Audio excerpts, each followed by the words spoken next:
Camera Jackson, and welcome to this brand new episode of LCJ Live. It's Sunday, September 1, 2024. Thanks for being here. Happy Labor Day weekend, America.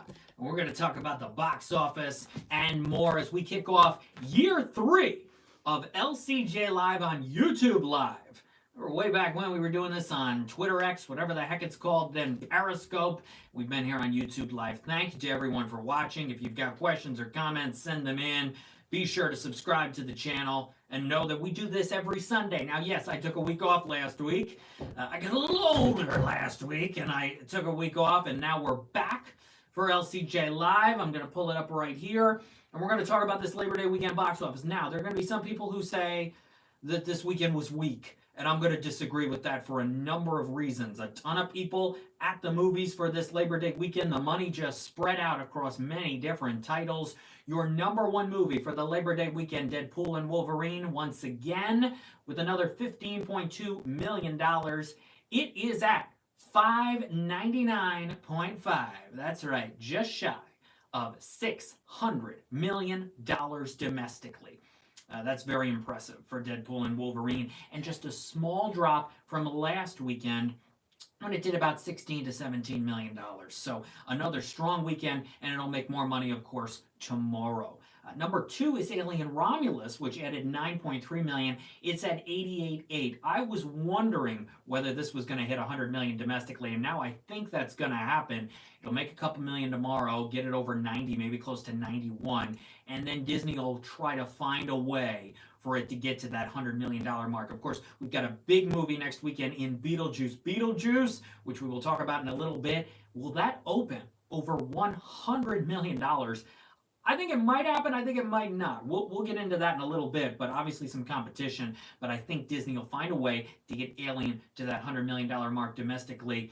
And Disney had a big weekend, of course, with Deadpool, with Alien, and with another movie, which we'll get to here in a second on LCJ Live.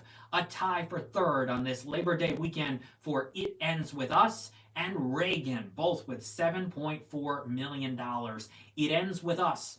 Total is now $133.7 for Sony Columbia, and Reagan with $7.4 million, which I think is a good number. It'll get to at least $9 million tomorrow, maybe even make a run at $10 million.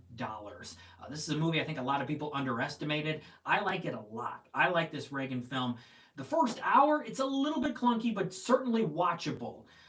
The perspective that we get of the story is interesting, but they have to cover a lot of ground in that first hour.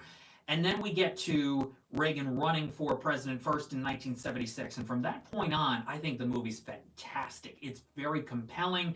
Dennis Quaid's great. Penelope Ann Miller blew me away with her performance as Nancy Reagan. I thought Dennis Quaid might be great. This is his passion project for a long time. But Penelope Ann Miller is really good as Nancy. Every time she's in the movie, she just knocks it out of the park. The scope of it, the feel of it, the intensity, the emotion, the stakes are raised. We're with it. We're with this story. We're with Ronald Reagan as he goes through his presidency and a little bit beyond. And it is pretty emotional towards the end. It may get you. Now, there are going to be some people who don't like this movie at all, who call it cheesy, who call it terrible. There are going to be some people on one side of the aisle who don't even want to go to see this movie.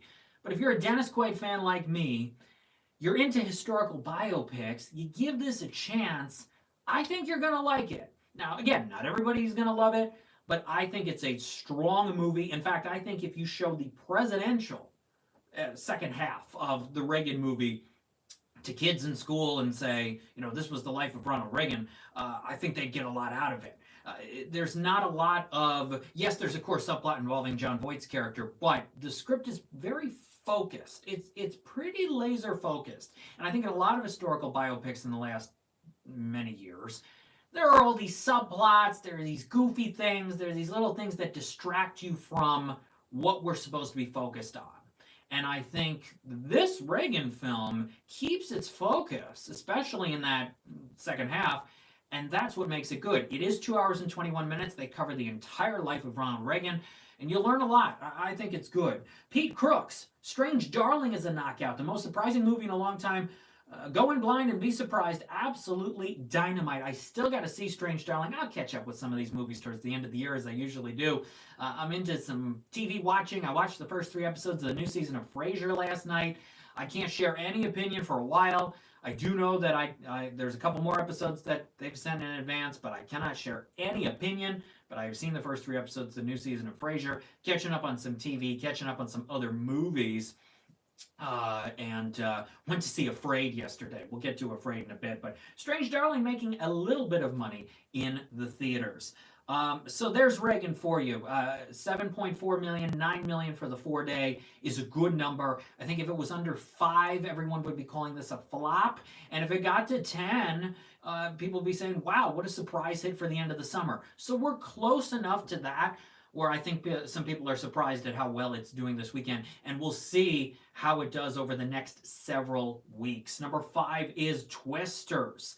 Remember I said way back earlier in the summer, Twisters is not only going to do well in the second half, starting in July 19 when it opened, but it's going to play well all the way through the second half of the summer, to the end of the summer, to Labor Day. Well, guess what? Twisters made more money this weekend than it did last weekend. Last weekend it made 6.1. This weekend another $7.2 million for Twisters. It's at 258 for Universal.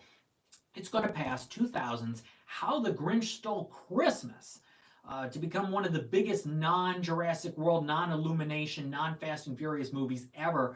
At least in the last 25, 26 years for Universal. I think it's going to get into the top 3 now in that chart. That is really strong for Twisters. Universal with another movie I'll mention in a second to close out the summer that is doing very well. Number 6 this weekend, Blink Twice, which had not a bad drop this weekend. 4.7 million. It's at 15.3. It did about 7 and change last weekend, so not a huge drop for Blink Twice. 15.3, but not going to be what Amazon MGM had for Challengers in April and May, which opened to 15 and totaled 50. Pete Crooks also saw Kinds of Kindness last night. So dark and so funny. Great performance throughout. Really interesting film. I'm going to completely disagree with you. I think it's potentially the worst movie I've seen this year, though Blink Twice is up there as well, and Borderlands and a number of other films. But I pretty much hated Kinds of Kindness. But it is, I think, on Hulu now. So if you're intrigued, it's there. It only made $5 million. Poor Things made $34. Poor Things won Emma Stone the Oscar. It's not going to happen with Kinds of Kindness. Searchlight knows it. They put it out in June. And Searchlight for the rest of the year has A Real Pain, which is the Jesse Eisenberg film with Kieran Culkin as well. Night Bitch with Amy Adams. That's going to finally win her the Oscar. And then A Complete Unknown, the Bob Dylan movie for Christmas Day, starring Timothy Chalamet. Fanimator 101, we are officially in September, so can't wait for Transformers 1 and Wild Robot. I think it's going to be a good September. Beetlejuice, Speak No Evil, Transformers 1, Wild Robot. There's other films in there. Megalopolis is in there and some others. But you've got a beloved movie with a sequel, big fan base. One of my friends, it's his favorite movie of all time, is Beetlejuice. You've got a horror movie for Friday the 13th with James McAvoy, a big name lead. You've got a big animated film and another big animated film. September's going to be good. It's going to go right into October with Joker and Venom and some other movies mixed in. And then we're into November, which has got some big movies, some holiday, some award season, Wicked, Gladiator, Moana. And then December with Lord of the Rings and all those Christmas movies, Sonic, Mufasa. It's going to be a good final third of 2024. My preview of the final third of 2024 is available in the blog section now at lights-camera-jackson.com. So number 7 this weekend is The Forge, which added 4.6 million for Sony, and it's up to 14.3 million total. Now, also this weekend, Despicable Me 4 added 4.1 million. Getting it to 354.1. It has passed Furious 7. Remember that from 2015, which made 353 to become, I believe, number 8 on that list of the biggest Universal movies of the past 25, 26 years. So there you go. It's still about 15 million shy of Despicable Me 2, Secret Life of Pets, and Minions: The Rise of Gru, but still very impressive. 354.1 for Despicable Me 4. Kids going back to school in a lot of places around the country this week, and so one final trip to the movies for them with that and a couple of other movies I'll mention in a second. Afraid, which I saw this weekend. Oh, yesterday. Oh my gosh, terrible movie. Only made 3.7 million for Sony Columbia this weekend. Remember, they were going to put Craven the Hunter out this weekend. That has been moved to December. Afraid is a really weak AI thriller starring John Cho and Catherine Waterston, who do their best to try to keep the story grounded through their performances, but they cannot save this thing, especially when the story and the situations go off the rails in the final 20 to 25 minutes. The movie itself is only 76 minutes plus credits. It's short, but it feels longer, and it's a cuckoo final act, and I was laughing during some of it, so my entertainment value went up, but prior to that, I was pretty bored. It's slow, the pacing's not good, and the situations are just, ugh. David Dastmalchian from Late Night with the Devil has a supporting role in this. Man, I think he should go back to more intriguing roles like what he did in Late Night with the Devil. Don't be surprised, by the way, if that movie is a strong nominee for the Critics' Choice Super Awards, which do all the horror movies. I think Late Night with the Devil is going to be a strong contender. And heck, maybe it gets up for production design in the main Critics' Choice Awards. We'll have to see. Now, because we don't, at this moment, I don't have the money for Coraline, the re-release. It made $708,000 on Friday in its third weekend. I think Fathom Events is figuring out, did it actually make more money this weekend than Inside Out 2 or not? The Coraline re-release is, pushing $30 million, something crazy like that, which is amazing. Inside Out 2 added 2.8 million. It has hit 650 million domestically, and now officially passed the 2019 Lion King globally. I was seeing those headlines as they were coming in. I'm pretty sure that's what happens today.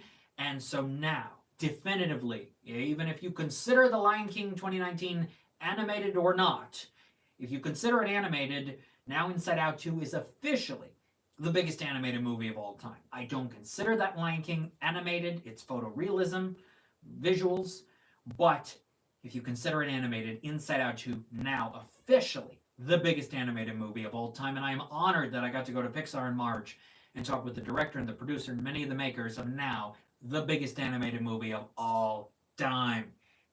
Pete Crooks wonders how I pick my movie priorities.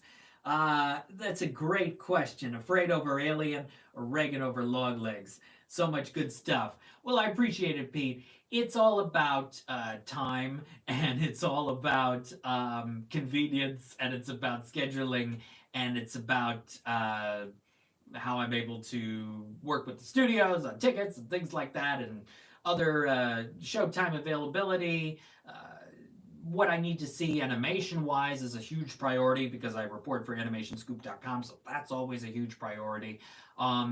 So yes, it's a lot of scheduling. I have the flexibility and the freedom to be able to do that. There are outlets who tell their film critics and their reporters, you got to go see this movie, you got to review this movie. When you go to this film festival, you got to see this. I've had the ability to mostly pick and choose, which is wonderful. Maybe I'll catch up on Alien. When it gets to award season, and if there's something I missed that's nominated for Critics' Choice or SAG, try to see most of those, if not all of those, in order to vote for everything that I can. But yes, it's all about that. As I say when it comes to how I take a look at the questions that I write for interviews and scheduling and everything that happens, there's a method to the madness. And so that is the case there. Scott Stallion just joined. Did you see Afraid? I did see Afraid. Didn't work for me, but I liked that John Cho's kid was named Cal, a reference to Harold and Kumar, right? It may be. You liked it. I did not. The entertainment value definitely went up for me. It's fun towards the end, but only because it gets absolutely absurd. They should, instead of calling the movie Afraid, they should call it Absurd, because that's what it really turns into.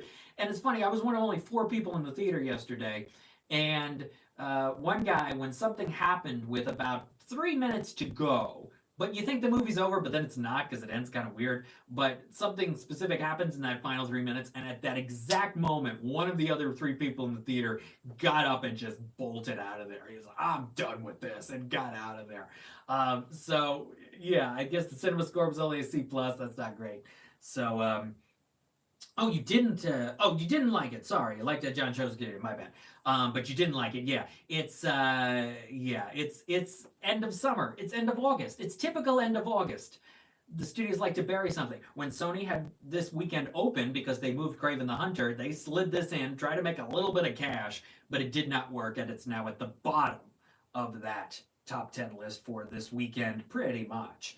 The Crow dropped out of the top 10, only made 1.8 million this weekend. It's at 8-1 for Lionsgate. Even more of a flop than Borderlands. Lionsgate having a tough time, but Lionsgate has a number of movies coming out in September and October, including the Wonder spinoff White Bird, which has been delayed so many times, but I'm still looking forward to it. That Flight Risk movie, Mark Wahlberg, Mel Gibson film, that's in October. September has Megalopolis. September also has a film I saw the trailer for the first time yesterday called Never Let Go, starring Halle Berry. To me, looks like a Quiet Place ripoff. We'll see if that makes any money. And there's a few other films in there. I want to get to a couple box office things, more things. A film called 1992, 1.4 million this weekend. That had Tyrese Gibson and the late Ray Liotta. Also, Shaun of the Dead reissue did 600,000. And Slingshot with Casey Affleck and Lawrence Fishburne, a film I didn't even hear about until about 4 days ago. Only made 485,000. Bleecker Street threw this out there at the end of the summer. Even worse than they re-released Ezra, or they released Ezra earlier this year, and The Fabulous Four. This did even worse than those. You Gotta Believe, which I saw probably under 1 million this weekend. You Gotta Believe is a Little League Baseball drama with some silly aspects with the kids. Greg Kinnear and Luke Wilson are fine in it, but it's not extraordinary roles or performances.